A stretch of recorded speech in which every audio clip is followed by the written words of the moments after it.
Here. Good afternoon, everyone. As always, we're going to do our weekly training. I am a little under the weather today. My 13-year-old was nice enough to give me a cold. He's such a giver. But the good thing is that I don't have to do the training today. So we are going to have I'll say a new fish, not new to the industry, but new to us, if you will. Wes Matheson, is that right? All Yep. right, cool. And he is our partner. You might know Brian Keefe from Symetra. He's like 4 foot tall, very furry.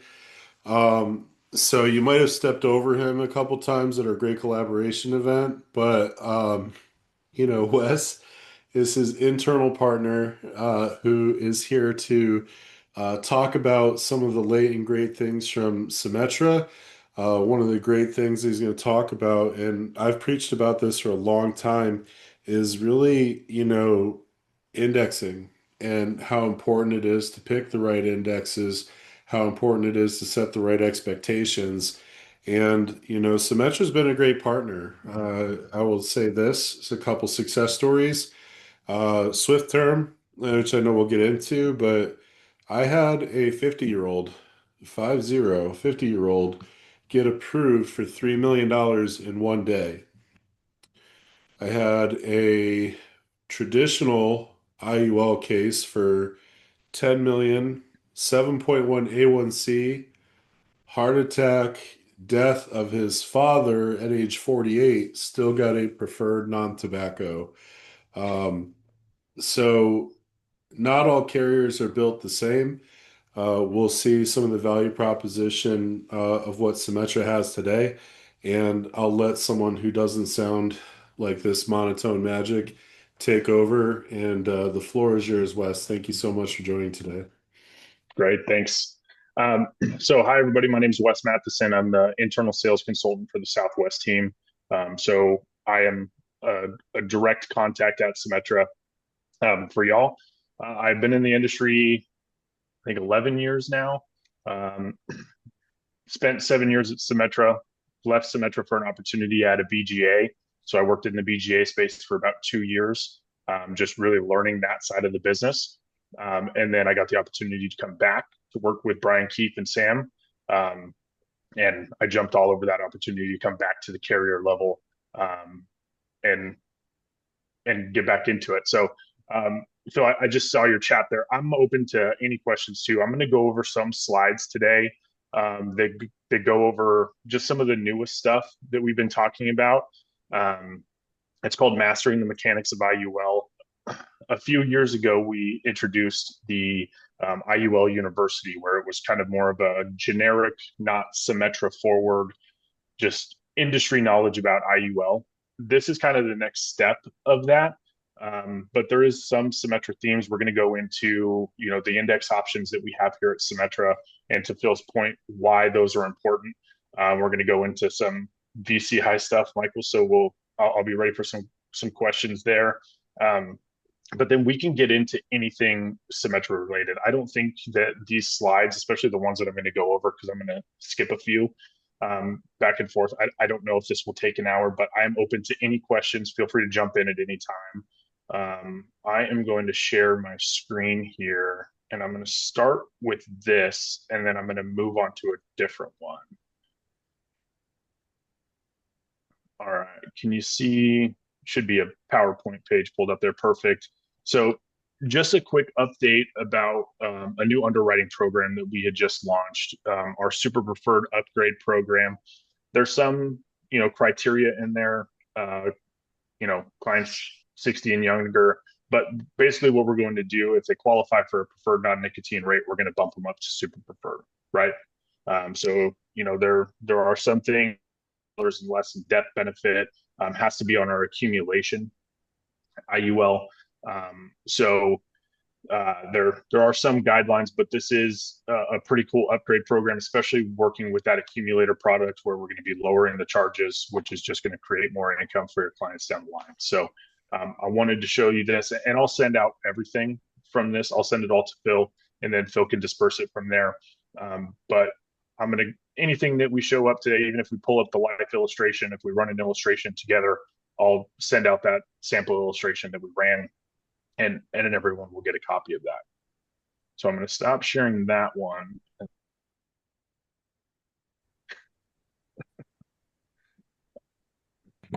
Nothing don't for know fat the answer to guys. that, Phil. I, Nothing for I'll fat have to guys. ask. I'll have to ask on that one. I'm just asking for a friend. Just Yeah.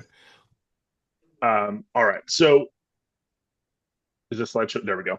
Um, so about us at Symetra, every company I feel has like a saying or like a standard that they put into their illustration software or their marketing, and what they abide by. But being at Symetra, leaving Symetra and coming back, the VTS that we go through, our value, transparency, and sustainability, we'll be able to show some of that with some of these slides that we're going to go over, just with our charges, creating sustainability for our products, transparency. We're going to show everything on our illustrations as far as charges.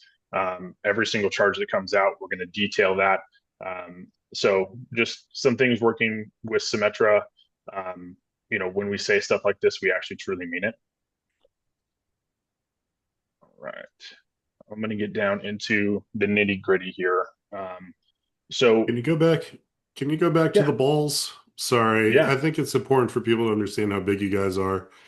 yeah, of course. So right now, um, we're at 63 billion.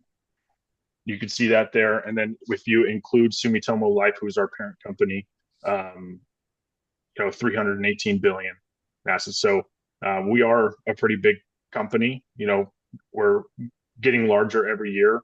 I apologize, I don't have the number, but a few years ago when this information came out, it was a little bit less than that 63 billion. So we are continuing to grow. Um, Brian had that number off the top of his head. Sorry, Phil, I don't have I don't have that number. It's okay. Uh, It's okay. You're forgiven. but but as a company, we are only growing, and you're starting to see that too, with our product design and everything that we're dumping into. This money that's coming into us, especially from Sumitomo, is going directly into our products that are being passed on to our clients.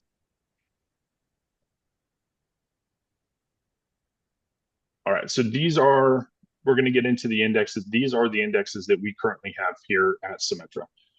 So you could see in our core strategies, S&P and NASDAQ, which we kind of talked about at the beginning of the call.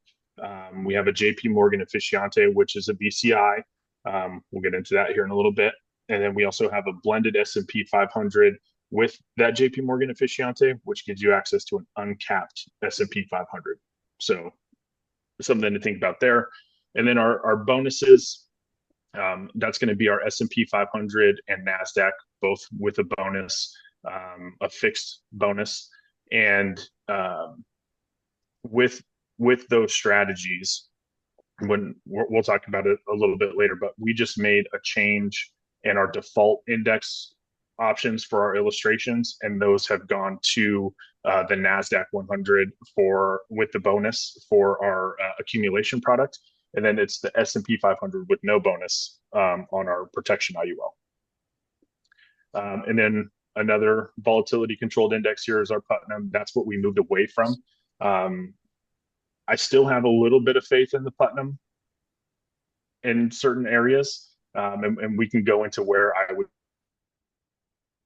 And then we have our AI strategy that is still kind of somewhat volatility controlled, and to where that puts the money. But we'll go into that here in a little bit.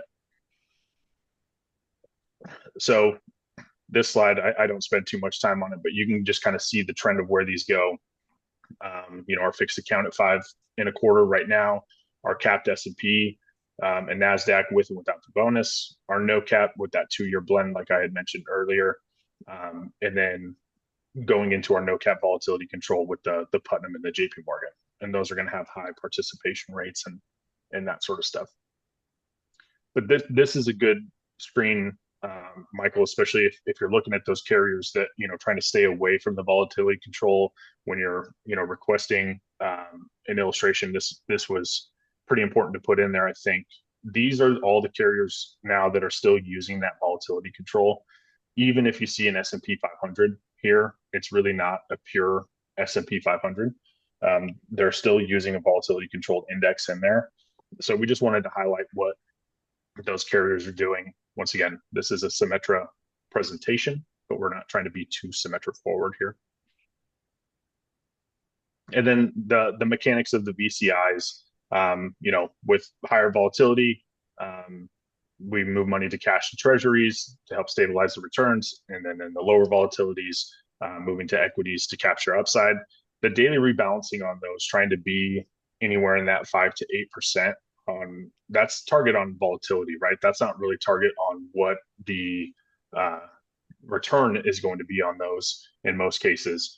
So that's why you see typically VCIs are going to have significantly higher participation rates than just normal, 100% participation rate. I'm talking fast, so if I need to slow down or if any questions pop up, Phil, please let me know.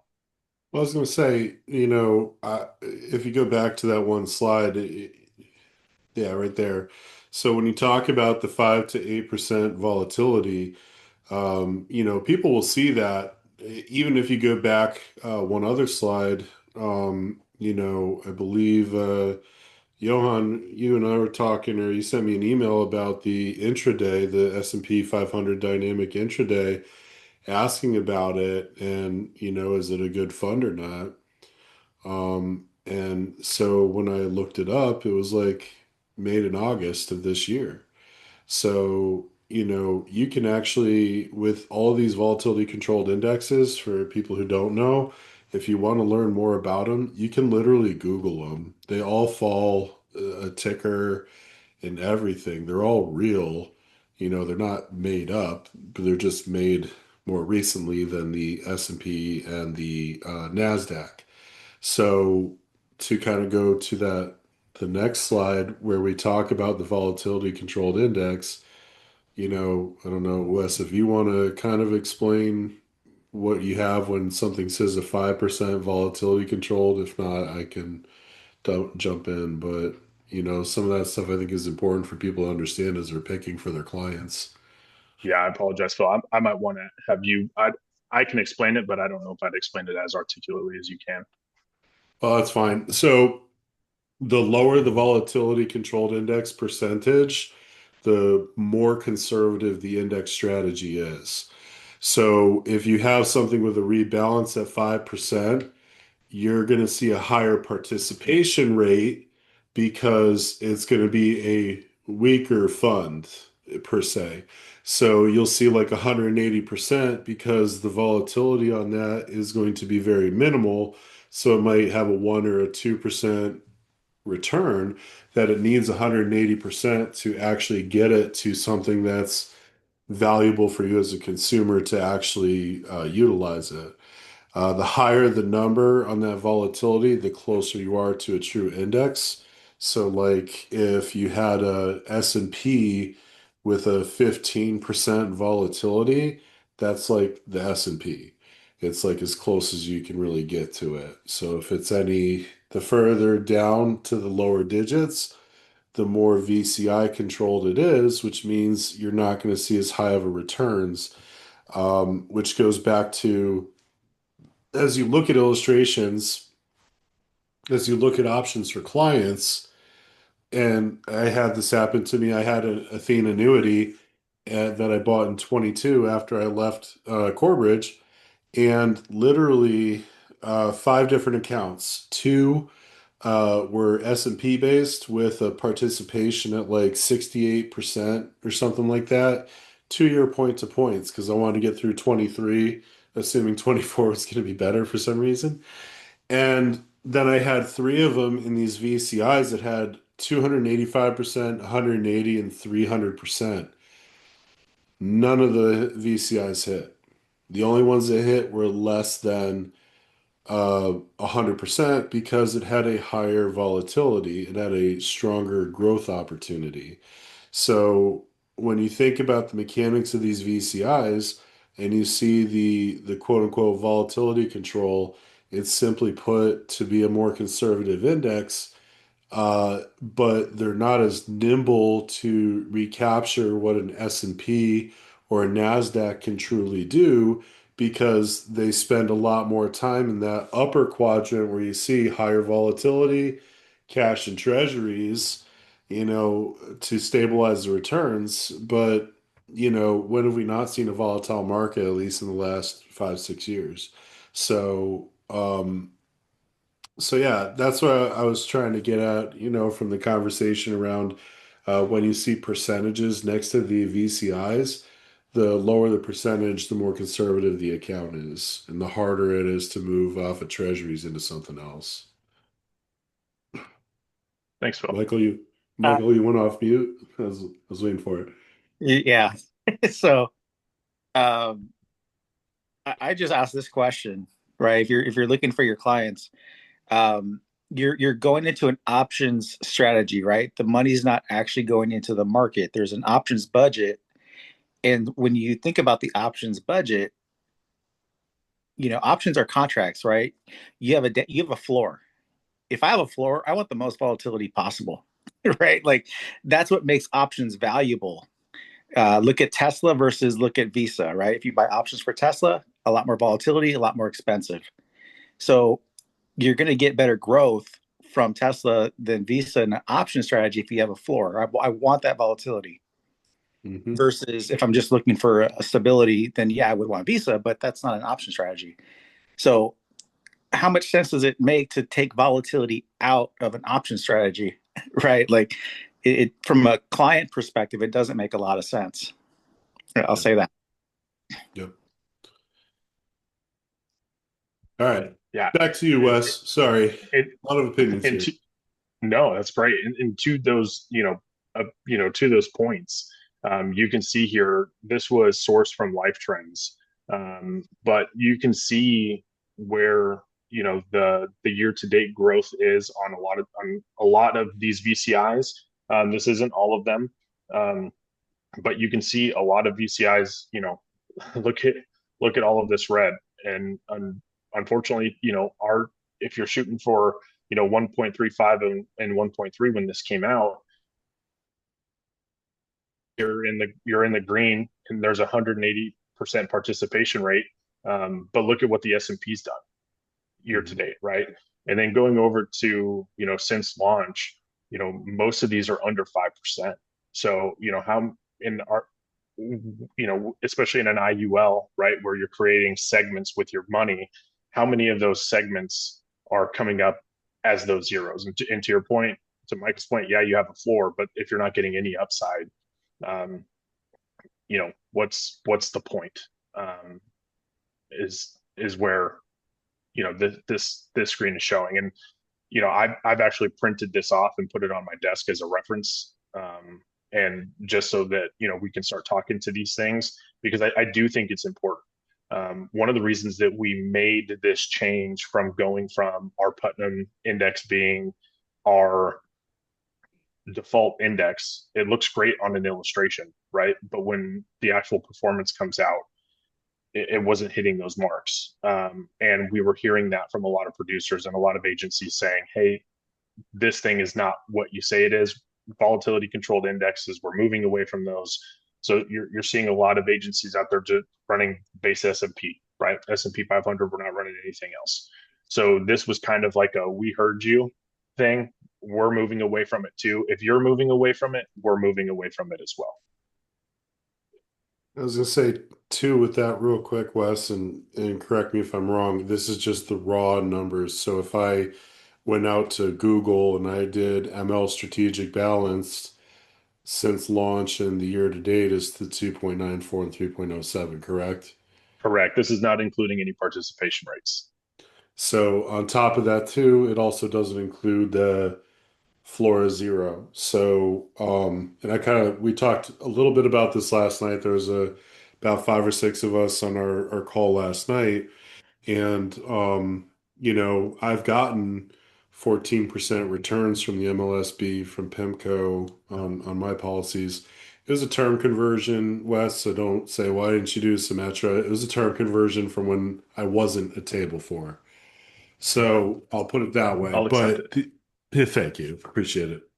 So, you can get some solid returns. This does not include the downside, and point to points are different than year to date. So, yes, I agree wholeheartedly with this, and it goes back to the testament of the S&P and the Nasdaq per se. But in certain situations, can you have some VCI that might help? तो Karachi Absolutely. सोमनारायण match है ना बोलो बोलो बोलो Sorry. So yeah, the big thing is that this does kind of put in perspective why it's important to do S&P, Nasdaq, but again, these aren't accommodating for par rates and for the Flora zeros too, so things like that. Yeah. So once again, this is on our accumulation product. Is going to be our Nasdaq 100 with the bonus is going to be our default index going forward.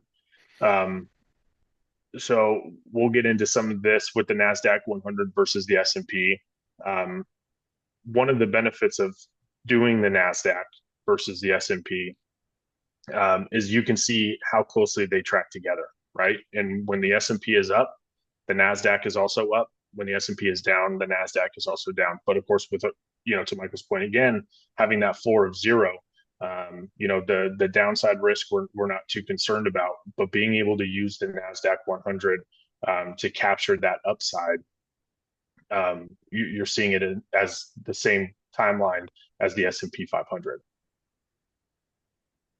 And this page I think is the most telling with the Nasdaq and the S&P. So using a cap and a floor, you can see the actual performance between the two, where you can see that the Nasdaq is actually performing better than the S&P. With no cap and floor, you can see what those returns are. But having that floor in the life insurance contract is super important for that downside protection and capturing that upside gain.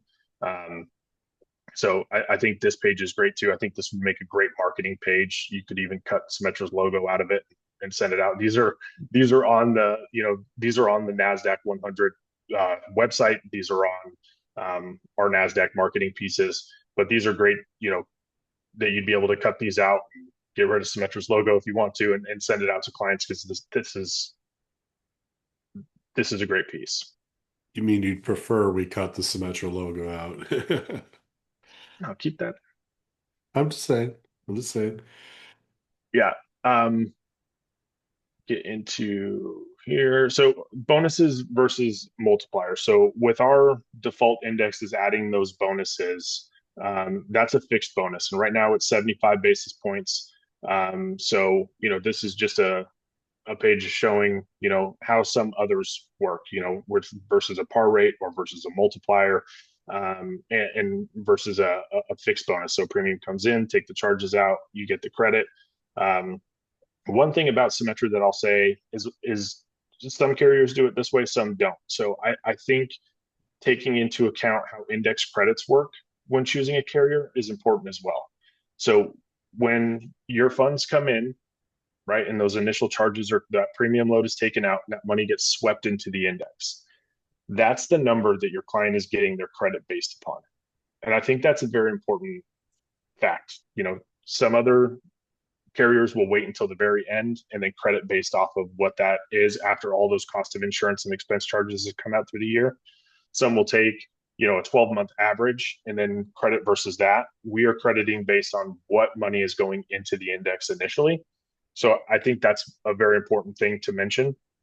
And then, of course, you would get that fixed bonus on top of that. So right now, both our S&P 500 with a bonus and our NASDAQ with a bonus, it's a 75 basis points bonus with a 10 and a quarter cap. And I can get those cap rates sent out to you, Phil, too, so you can have those sent out. So, all in, if you hit the cap plus the bonus, all in, you're at 11%. And then our standard S&P NASDAQ, their caps right now are 11.5%. So, being able to get that fixed bonus if there is a downside year, where your client is getting, that 75 basis points, but if you cap out, you're missing out on 50 basis points, something to think about. But bonuses versus multipliers, 100, like, looking at those VCIs with those high participation rates or something along those lines, 130% of zero is still going to be zero. Some bonuses and multipliers have additional charges. We do not have any additional charges for any of our indexes. So whatever indice you choose to go into, whatever index option you're choosing, there are no additional charges associated with that. So, and to this point here, a fixed bonus, if we're in a 0 year, your client would still get that 75 basis points. Is that day one? Say that again. Is the bonus day one? The bonus is upon the index credit. Right. So what I'm saying is like some people have bonuses that they give starting in year 6, some are in year 11. Oh yeah, year one. Yeah, yep, Okay. absolutely. So that first index credit from your first annual point to point, you're being credited on that first money that gets swept in. So that starts right away. Okay. So going into charges, and once again, this kind of goes back to that first slide that I showed of Symetra's VTS. We build all of our products on a low charge chassis. So our protection IUL and our accumulation IUL, low charges are going to create a better product for your client, and we're going to show kind of how that works and why charges matter. So this is like a case study that we ran, AG49A, we maxed out everybody. So max crediting rates max illustration rates for these 4 carriers. You can see where our income is at. So male age 45, $100,000 a year in premium, solving for minimum. We're showing $139,000 in income and only $127,000 in charges. So where you can see where we're a little bit different than some of these other carriers is that first year when you're taking your income, you're actually getting back more than what you were charged for the policy for those 20 years. That's a pretty cool thing, right? And then John Hancock with their charges, Lincoln is very close to where we're at. And then Pac Life, you can still see those charges. But here's why the charges matter. So when we go in and we stress test these products, so when we say stress test, we're running everything at 70% of what was the max illustrated rate. So whatever the max illustrated rate of these products with the other carriers and ours, we just ran it at 70%. So assuming three out of the 10 years, they're hitting that 0 year, right? You can see where based on the charges and those lower crediting years, our income from the original 139 decreases by 51%, right? So now we're kind of in that $70,000 a year mark. But the benefit of having lower charges is look at the decreases here amongst the other carriers, right? With John Hancock, with that $400,000 in charges, it significantly decreases that income. So, an illustration is never going to be the exact outcome of what the product actually performs like. So being able to stress test this, having low charges in our product is still going to allow your client to have the most income possible because of that low cost structure. Does that make sense? Yeah. So that's all I had for the slides, Phil. So a question came up from Jaya. As per the illustrations of these VCIs, they look good between 4 to 6%, but in reality, from the client perspective, these may not be the best options. How would you kind of put that in your own words as to why you're kind of seeing that? Yeah, I think with the VCIs, because they're so new, I think they're allowed to get away with like back testing, like almost like a hypothetical back testing, right? To support where their AG49 rates can be. So, some of these newer indices that are created, right? they say, well, if you look back historically before we created this, if it was this way in these previous years, look at all these large credits that you know they're kind of able, I should say, we are kind of able to get away with doing it that way. So the illustration rates look really good, especially like with our Putnam. If you add that bonus to the Putnam, because the Putnam bonus is a full 1%, um, the illustrations look great. But as you can see, like once you actually start getting into, I think my personal opinion, and you can take it or leave it, but I think these VCIs were created a little bit too late. If they were created 10 years ago, great. They would be performing, they would have been performing during that time. But now, I feel like once they came out, the market has changed and they're just not performing the way that they anticipated they would. Um, I mentioned that with our Putnam, where I say, I'm not totally getting away with it. Phil, you brought up a conversion earlier. I think if you have a client that's already with Symetra in a term product and you convert over to our protection IUL and use that Putnam with the bonus, you see a lot better death benefits and a lot lower premiums because of that 1% bonus, right? So there is still a place where if we're not really looking for severe cash value growth and we're just looking for like that death benefit guarantee with the lowest premium, that Putnam looks fantastic, right? It extends that death benefit out. So for an older client who you're looking to convert, they look great. But I think as a company, we've kind of gotten away from those, and we've proved that, the NASDAQ 100 and the S&P 500 are kind of where we want to be. But the Putnam is definitely still going to have its space. So I was going to say, again, if anyone has any questions, speak now. I was going to ask Wes to give a couple other things, but does anyone have any other questions? I do. Except for Michael. Um, Go you ahead. mentioned you mentioned an uncapped S&P through the one of the index options. Can you break that down? Explain it. Yeah, of course.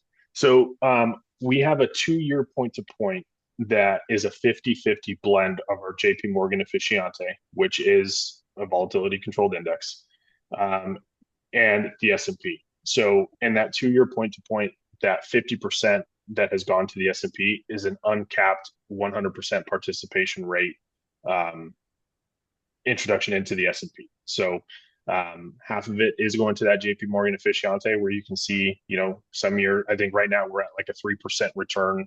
Like as of today, I was looking at a client's policy for one of our producers, and at this point, she'd be making 3%. And that's coming up in February. So we'll see where that's at. But the S&P is at like 14%. So that her portion of that money in the S&P, she's going to receive 14%.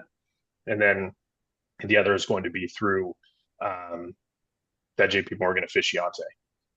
The other option that we have is our Symetra allocation index. So it's our AI index. So we use the VIX to track where that money is going to go. So you pay your premium and that goes into its holding account, getting ready to sweep into the index. 2 days before index is at, right? And if it's below 16, that money gets pushed into an uncapped S&P with either, if it's a 1 year, it's a 5% spread. If it's a 2 year, it's a 3% spread.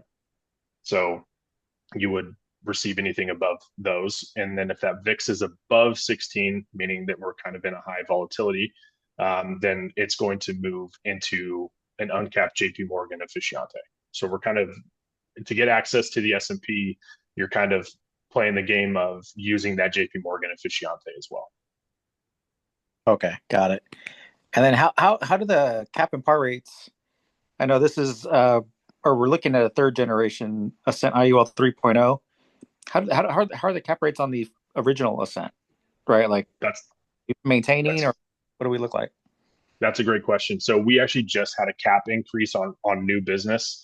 So our Ascent 3.0, we just increased caps on it. We actually went back to the older versions of that product and increase those caps as well. So I had just sent Phil like a week ago. We have a client, or sorry, a producer approved caps, historical caps and par rates. I can resend that as well, and we can get those sent out to you. But yes, we are going back to our current book of business and increasing those caps and par rates as well. Okay. Do you have a number what the S&P would be on the? So currently it's at 11.5%. I On can the go Ascent back. one? Correct. Yeah, on our Ascent product, it's at 11.5%. For just the standard non-bonus, S&P is at 11.5. That's on the original Ascent, not the 3.0. That's on the 3.0. I would have to pull that up. If you give me a second, I can get that pulled up. Okay. Yeah. We'd love to see the current. Current S&P on the Ascent 1 One. is 10%. Excuse me, no, it is 11.5%. It started out introductory at 9.5 and it is now at 11.5. Okay, so it's the same as the 3.0. Yeah, here I'll show you. Let me do a little razzle dazzle myself here. You know, I gotta spruce it up a little here. Yeah, you just get wary of companies showing 12% and then you end up with Dropping 7. it. Yeah, Yeah. so here's the version 1 introduced in 22. S&P cap intro 9.5, and it's steadily gone up. Okay, that's awesome. Yep. Do So do the take annuities that. look the same by chance? I apologize. We are completely different entities as far as the Oh, life and the annuity side. So I have no idea, but I know a lot of folks on that team. I can probably get that data for you. we run It into the was same issues on the annuity side, right? Sometimes it's even worse. yeah, I was So, gonna say much worse. Um, let's Johan, your question, is there a reset period for these? And can you change strategies at that point? So what is the strategy time frame? Yeah, so most of ours are a 1 year point to point, right? That we do have a 2 year point to point option. But once that index, so we use the 14th of the month for every customer, every sweep. So on the 14th of the month to the 14th of the month the following year, once that's getting ready to reset and reallocate, you can actually make that change. So we would need it like our customer service team asked for about 5 business days before that reallocation. But yes, you can change those at any point after those segments have started to mature. So two questions off of that. One, can the customer do it online through the Symetra portal? Yeah. They cannot yet. They are Okay. working on it. Um, Okay. so I might answer your second question here. With the first one has to be in writing. So the first change has to be in writing, and then there's a box on the form, and they bold it and make it huge and all of that. But then you can do it over the phone. So then you can either make yourself as the customer be able to do it over the phone, and then you can also give permission to your agent to do that over the phone. Agent also counts as your BGA representative, your agency representative, so they can call in, verify the agent information, and make that change. Wonderful. The other question was actually slightly different. So if you have a monthly, or if someone is doing a DCA and 6 months in, they were in the Putnam, like, oh shoot, I just heard Wes talk about how bad the Putnam, just kidding. But they want to switch to the NASDAQ. Can they submit a form for all futures to go to the NASDAQ, even though it's not a 1 year point to point? Absolutely. And then in that time too, they can do all those ones that have already gone into the Putnam. They can do that in that time. It doesn't have to be 5 days before. They can just say going forward, move everything into the NASDAQ. So once those ones in the Putnam mature, they can roll over into the NASDAQ. That's perfect because there's some carriers, I won't mention Allianz's name, If you do a monthly, it all stays in the fixed account until the next year's sweep date. So, that's why some people are like, oh, why don't you use Allianz? Their targets are amazing. And I was like, yeah, but, it's a disservice to the client from the standpoint of, you don't have those multiple buckets. You just have one bucket and that's it. So here you have the integrity and the opportunity to rebalance almost or kind of regulate the ebbs and flows of the market.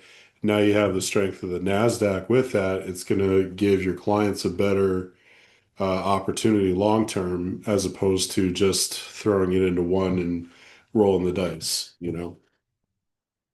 Thing I'll say too, to that point, having an agent login and using that agent login here at Symetra is very important because an annual statement comes out, right? And if you're on a monthly, if you're paying monthly or you're doing a DCA, those those segments are created. So by the time you get your statement, you're going to have such a short amount of time to make a change. You can actually go into our agent portal and pull up your client's policy, and you can actually see what the performance is right now. So it'll say like, if it ended today, your client would be receiving either the floor of zero, or if they're in the S&P, they would be receiving the cap right now, right? So you'll actually be able to see that. So when you're ready to do those policy reviews, you can kind of do mid-year reviews with all of those current segments in there, and you can see all of those online. Yep. I think that's important. It's just it's all about staying aware because like a lot of people don't realize this, and I've said this a few times, like when you're writing the application, that's like dating, and the real commitment comes after the client signs on the policy and they pay the premium. So you could think of your commission as like a wedding gift, as to go on the dating and now marriage thing. Now you're married to them for the next 10, 15, 20, 30, 40 years. So it's maintaining, understanding how to read statements, how to uh, make sure the client has the right things so they meet the objectives and the goals. Because when you have a happy client and you're maintaining that client, that leads to referrals. I literally got two text messages today from two different customers saying, I want to introduce you to someone to talk about X, Y, or Z. And so you just never know where a conversation will lead. But if you lead with the right solutions and you make sure that you follow up and maintain, that's where the real money is. So a lot of people think that these quick start, get rich quick kind of companies is the way to go because you see money instantaneously. But the real people are the ones who stick around, 2, 3, 4, 5 years and start seeing dividends from everything that they put into it in the beginning to get to where you are today. So, not to get all philosophical, but, uh, it just felt right. Just felt right. So, Yeah. um, we got about 10 minutes. So, Wes, if you want, couple quick hits, like you want to just talk about Swift term real quick, maybe the financial, there's a lot of foreign national opportunities in our teams. So, play a little off on that. Just would be great to kind of round out, what we talked about here, if you don't Yeah. mind. Yeah, of course. So Swift Term, I was the national wholesaler for Swift Term in my first stint with Symetra. So Swift Term is a product that is for clients 20 to 60 and death benefits from 100,000 to 5 million. It's a drop ticket system. Phil, do you use iPipeline? Oh yeah. Yep. Yeah. Yep. So it would be through iPipeline. It's a 6 to 10 from your client for term business, and then it sends an email to the client to actually complete the part two. So the medical questions and all of that. Once they get through that, which is about anywhere from 15 to 20 minutes, as long as they have like their doctor's information and that sort of stuff, um, this product has instant decision availability. So the product can be issued instantly. So they click submit and it says, congratulations, we've been underwriting this while you answer the questions. You are approved. Pay your premium now and you have a life insurance policy. Where we're different from some of the other carriers out there that do instant issue availability is if your client doesn't get approved for instant issue, they'll go into what we call light touch or accelerated underwriting. So, if a prescription comes up on their script check that they didn't list, right? So an underwriter has to look at it. That takes anywhere from, 2 to 3 business days, and the underwriter will take a look at it, get them their offer, and send it out and say, "Congratulations, you've been approved." If they don't get approved for that, this actually has fully underwritten capabilities. So if your client has a more diverse medical background, but they fit that 20 to 60, 100,000 to 5 million in coverage, we can do full underwriting. And, they'll schedule their exam there. Currently, we're using exam one. We're moving away from them. But exam one will come out to their house, to their office, to wherever they need to do that exam. And then one benefit I'll say from Swift Terminal, two things. One, if you get approved for preferred 500,000 in death benefit, instant issue. It is the same price as getting preferred at 500,000 if you have to go through full underwriting. So the product doesn't change, nothing changes. So that's one benefit. The second benefit is we don't have case managers for Swift Term. Our underwriters are the case managers for these cases, because we're trying to stick to that Swift name, that Swift, have our underwriters do all the case managing. So there's no going from underwriters to case managers to you. You're speaking directly to an underwriter if they reach out to you for a question. Any questions on and with that Swift platform, it is now a platform because we do have a protection IUL on that same platform. So instant issue availability, protection IUL, that's $100,000 to $3 million. Now, the other question I'll have is with that, or if you could touch on that, uh, conversion privileges are king. Yep. I say it all the time. I don't want to be the banners, the SBLIs. There's nothing wrong if someone's looking for dirt cheap term for, collateral and stuff like that. But the question, because a lot of people in this sell living benefit products, there are no living benefits on the term. But could you explain Yep. the term conversion rider and the benefit of that? Yeah, absolutely. So our product is convertible as it stands. So just selling it basic Swift term, but it is convertible to a current assumption UL, which is not the best product in the world. I'll be completely transparent with that. One of the benefits, if you did sell it and they wanted dirt cheap term and they didn't want the conversion rider, if they're standard or better, they would get a chronic illness rider on that converted product. So there is a embedded chronic illness rider on that. But for our conversion rider, we call it our conversion enhancement rider, that opens them up to a longer conversion period, and it opens up the full suite of Symetra products. So accumulation IUL, protection IUL, VUL, if you're licensed to sell that. But the benefit of having that conversion rider is the price on it is pretty inexpensive. I mean, it's adding anywhere from $3 to maybe $10 a month to give your clients a full access to that full book of Symetra products, whatever's available at that time. But the key is having that accumulation IUL and our protection IUL. And then the last thing, because as we're getting close to time, uh, I will ask you this very important question. Uh, is that a hot tub in the backyard there, or is that just, am I seeing things? No, it's a flower bed that Flower bed. got hit by a nasty Texas storm here, and the whole bottom blew out of it. So Oh, that's time for a a hot that's a tub. project here for a weekend. Yeah. Nice. I'll see that. Who doesn't love a man who likes flower gardens? So look at that. Look at that. Anyway, I just built the thing. I yeah, got a yeah. question. Oh shit. The I cancer. mean, kidding, kidding. I'm joking, Michael. Can you share on the cancer rider how that works? Because I believe that's a separate bucket, or no? Yeah, so the cancer rider is available on our permanent products.